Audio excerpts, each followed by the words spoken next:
Today we're going to talk about the IT band syndrome.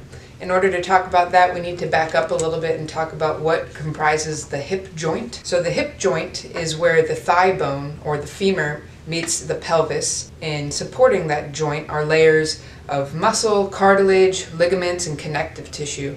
And that's where the IT band comes into play. On the outside of the hip, there's thick connective tissue that runs from the hip down to the outside of the knee, and connected to that is some musculature, and that's what the thick part is, what comprises the IT band. This structure helps move the whole leg. Hip pain itself can come from inflammation or irritation of any of those structures that I just mentioned. There can be inflammation of a damaged structure, and that'll cause pain. There can be some osteoarthritis, hip tendinitis, bursitis, and IT band syndrome. This is usually caused by poor body mechanics, poor muscle endurance, poor balance. Even chronic low back pain can contribute to hip problems because there'll be some compensation. So what is IT band syndrome? IT band syndrome is an irritation or inflammation anywhere along the IT band, and that's going to be anywhere from the outside of the hip down to the outside below the knee. Some symptoms can be pain with pressing on it anywhere along the outside of the thigh,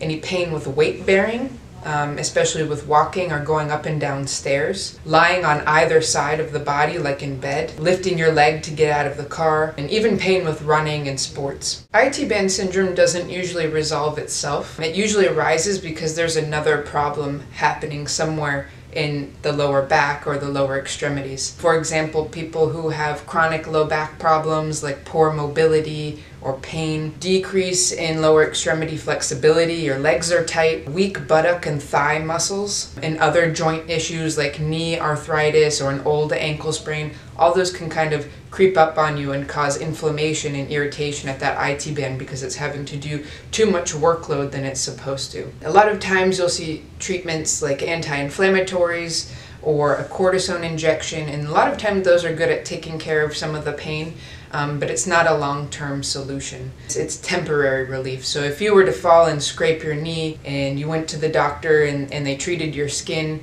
it would almost be as if you didn't look at why you fell. Do you have a vision problem that maybe you couldn't see the steps, so you'd have your eyes treated or assessed, or maybe your balance is poor because you had an old stroke. So those are the types of things you'd want to treat instead of just the skin lesion on the knees. Something you can relate to the IT band syndrome. It's usually a result of something else that's happening in the body. So what do you do now? Come to physical therapy. We can diagnose you and see if you actually do have IT band syndrome, and more importantly, diagnose the reason why you're experiencing the IT band syndrome. We'll figure out what your deficits are.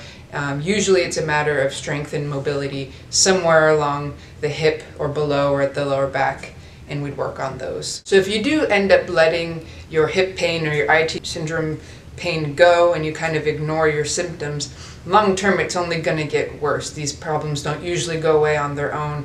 You'll end up having chronic pain, you might start limping, and then the limping might start causing problems on other joints and structures of the body. In order to prevent this from snowballing out of control or getting worse, give us a call here at Loudon Sports Therapy Center. You can click the link below and we'll help you out.